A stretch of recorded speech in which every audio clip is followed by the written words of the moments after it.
was the Afghan warrior woman? Her name is Fahima, the daughter of former Afghan Colonel Abdul Aziz Popal. This presentation is dedicated to the women in Afghanistan and all over the world in memory of Fahima Fazli Popal. Fahima was the head and not the tail. She had a sweet, pure heart and a clean soul who found her happiness with God and her instincts to always be kind and merciful. She would often comment, "When you pray to God, do not prove it to me. Your prayers are between you and the Creator." She saved lives in Afghanistan by being a midwife and saved lives in America by serving the handicapped in the nursing homes of Hacienda Heights, California. She was known for her unconditional mercy and called to her patients' emergency response at all hours of the night. Her desire was always to help and love people.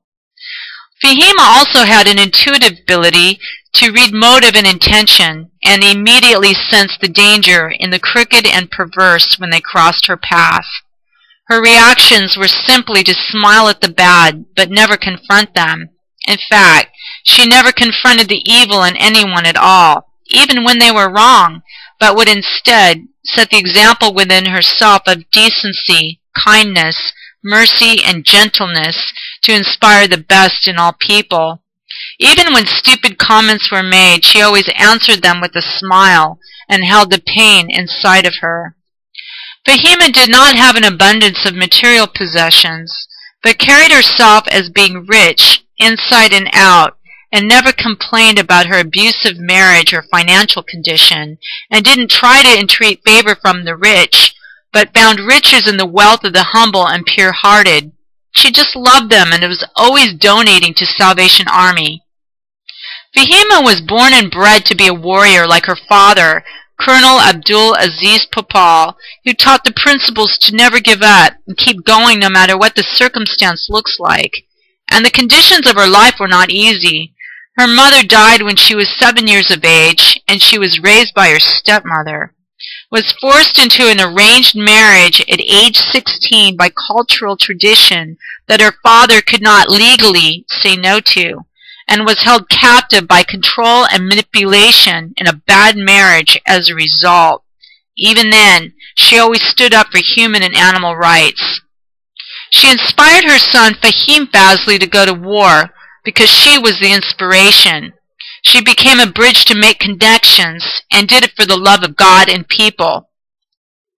This presentation is dedicated by her son Fahim Fazli to his mom. She gave him life and taught him how to be a warrior because she sacrificed her life and accepted unacceptable beating and abuse and never asked for a divorce for fear of a bad reputation for her children and for the family tribe's name.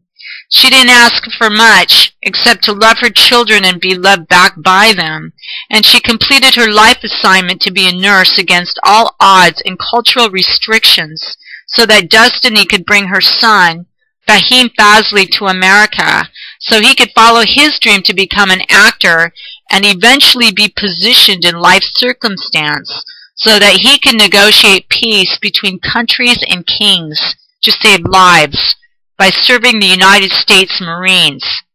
Fahim said, "We share the same name, and it is an honor for me to be your son. I hope your story opens a lot of women's eyes.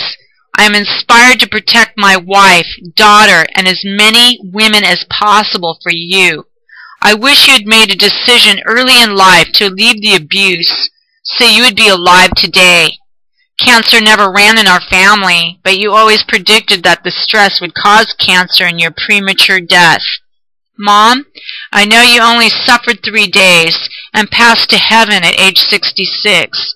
I wish that I could have protected you from all your pain." Full story of Fahima will be included in her son Fahim Fazli's upcoming book.